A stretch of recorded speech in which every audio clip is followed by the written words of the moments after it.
Hello friend welcome to my YouTube channel Assam English study.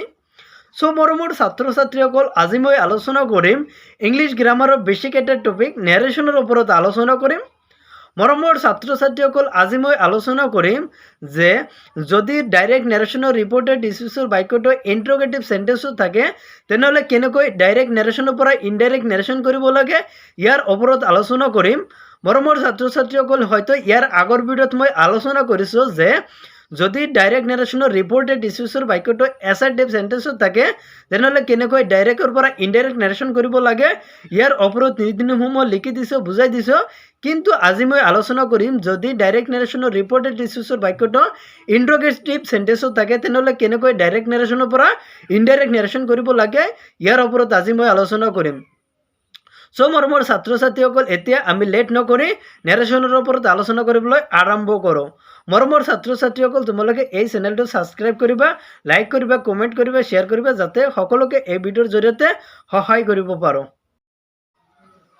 So মৰমৰ ছাত্ৰ ছাত্ৰীসকল এতিয়া মই আলোচনা কৰিম কেনেকৈ ডাইৰেক্ট নেৰেশ্যনৰ পৰা ইনডাইৰেক্ট নেৰেশ্যন কৰিব লাগে যদি ডাইৰেক্ট নেৰেশ্যনৰ ৰিপৰ্টেড স্পীচৰ বাক্যটো ইন্ট্ৰগেটিভ সেন্টেন্সত থাকে তেনেহ'লে কেনেকৈ ডাইৰেক্ট নেৰেশ্যনৰ পৰা ইনডাইৰেক্ট নেৰেশ্যন কৰিব লাগে সেই টপিকত আজি মই আলোচনা কৰিম। সো মৰমৰ ছাত্ৰ ছাত্ৰীসকল তোমালোকৰ প্ৰথমতে এটা কথা জানিব লাগিব যে ইন্ট্ৰগেটিভ সেন্টেন্স কাক বোলে। সো মই ইয়াতে অলপ বুজাই দি আছোঁ যে ইন্ট্ৰগেটিভ সেন্টেন্স কাক বোলে। যি সেন্টেন্সে কোনো প্ৰশ্ন কৰে তাক ইন্ট্ৰগেটিভ সেন্টেন্স বুলি কোৱা হয়। যে যেই সেন্টেন্সে কোনো প্ৰশ্ন কৰা বুজায় তাক ইন্ট্ৰগেটিভ সেন্টেন্স বোলে।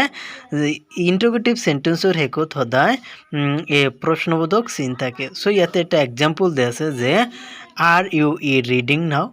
সো ইয়াতে কি কৈছে যে আৰ ইউ ৰিডিং নাও। উদাহৰণস্বৰূপে যে মই তোমালোকক প্ৰশ্ন কৰি আছোঁ যে তোমালোকে অধ্যয়ন কৰি আছা নেকি এতিয়া।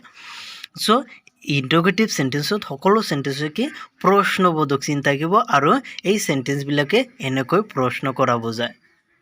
সো মৰমৰ ছাত্ৰ ছাত্ৰীসকল এতিয়া মই আলোচনা কৰিম যদি ৰিপৰ্টেড স্পীচৰ বাক্যটো ইন্ট্ৰগেটিভ সেন্টেন্সত থাকে তেনেহ'লে কেনেকৈ ডাইৰেক্ট নেৰেশ্যনৰ পৰা ইনডাইৰেক্ট নেৰেশ্যন কৰিম এইটো কথা এতিয়া মই আলোচনা কৰিম। মৰমৰ ছাত্ৰ ছাত্ৰীসকল তাৰে 1 নম্বৰ নিয়মটো আজি মই আলোচনা কৰিম। 1 নম্বৰ নিয়মটোত আছে যে ৰিপৰ্টিং ভাৰ্ব সেইটোৰ সলনি আক্স হয়। সো মৰমৰ ছাত্ৰ ছাত্ৰীসকল ইয়াৰ আগৰ ভিডিঅ'ত মই আলোচনা কৰিছোঁ যে যদি বাক্যটো এছাৰ্টিভ সেন্টেন্সত থাকে তেনেহ'লে ৰিপৰ্টিং ভাৰ্ব সেইটোৰ সলনি কি হয় টেল। কিন্তু যদি ইন্ট্ৰগেটিভ সেন্টেন্সত থাকে তেনেহ'লে ৰিপৰ্টিং ভাৰ্ব সেইটোৰ সলনি আক্স দিব লাগিব আৰু চেষ্টোৰ সলনি আক্স দিব লাগিব। এই এছাৰ্টিভ সেন্টেন্সত চেষ্টোৰ সলনি কি দিব লাগে টেলছ, কিন্তু ইন্ট্ৰগেটিভ সেন্টেন্সত আক্স দিব লাগিব আৰু সেইটোৰ সলনি আক্স দিব লাগিব। এছাৰ্টিভ সেন্টেন্সত সেইটোৰ সলনি টল্ড হয় কিন্তু ইন্ট্ৰগেটিভ সেন্টেন্সত সেইটোৰ সলনি আক্স দিব লাগিব। সো মৰমৰ ছাত্ৰ ছাত্ৰীসকল আজি মই ইমানেই আলোচনা কৰিলোঁ। তোমালোকে এই নিয়মবিলাক ভালকৈ মুখস্থ কৰি ৰাখিবা। নেক্সট ভিডিঅ'ত ইয়াৰ পিছৰ পৰা মই আলোচনা কৰিম আৰু নিয়ম আছে সেই নিয়মবিলাক বুজাই দিম।